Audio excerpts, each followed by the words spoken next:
আজকের যে সভা সেই সভায় আমি বাংলাদেশ সুপ্রিম কোর্টের একজন আইনজীবী হিসেবে এই সংস্কারটাকে যেভাবে দেখতে চেয়েছি এবং যেভাবে দেখতে চাই সেই বিষয়ে আমি কয়েকটা কথা বলতে চাচ্ছি। আমাদের সংস্কার কমিশন বাংলাদেশের বিচার বিভাগে 28টি বিষয় উপজীব্য করে তাদের এই সংস্কার প্রতিবেদনটা জমা সাবমিট করেছেন এবং আমি তাদের যে কাজটা করেছেন এবং তাদেরকে ধন্যবাদ জানাচ্ছি। কিন্তু আমি একজন প্র্যাকটিসিং লয়ার হিসেবে বিচার বিভাগের যে বিষয়গুলো আমার প্রফেশনকে আমার পেশাকে বাধাগ্রস্ত করে বা আমার পেশাকে আরও বেশি প্রকাশিত হওয়ার করতে বাধা আছে বা আমি এরকমটা বলতে পারি যে আমাদের পেশাটাকে আরও বেশি প্রাঞ্চল এবং বিচার প্রার্থী মানুষের কাছে আরও সহজে নিয়ে যাওয়ার জন্য যে বিষয়গুলো থাকা যা এখানে আসতে পারি বিষয়ে দেখা যায় না আমাদের অভিজ্ঞতাগুলোকে বলবো এবং আমরা এটাকে মডিফাই করবো বিধিবদ্ধ করবো নিচে নামাই দাও সংশ্লিষ্ট কাছে পৌঁছানোর ব্যবস্থা করতে চাই। এখানে এই প্রতিবেদনের মধ্যে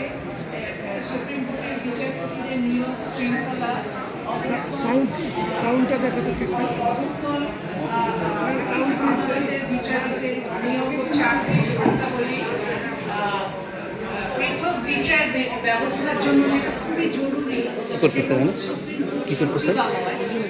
কি করতেছেন লাইভ এবং ভিডিও যেটাকে বলা হচ্ছে যে আমাদের ইউনিটারি স্টেট সিস্টেমের ক্ষেত্রে এটিকেন্দ্রীকরণ কতটা বাস্তবসম্মত হবে এরকম প্রশ্ন আমাদের মধ্যে যাচ্ছে। তো আমাদের ভাবনা পেশাজীবী হিসেবেই আমি আমার কথাটি বলবো।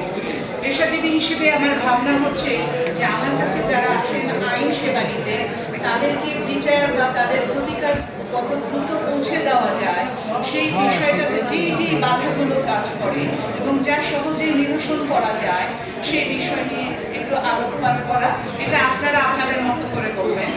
এবং আরও বিষয় যেটা হচ্ছে যে বিচার বিভাগের আর্থিক স্বাধীনতা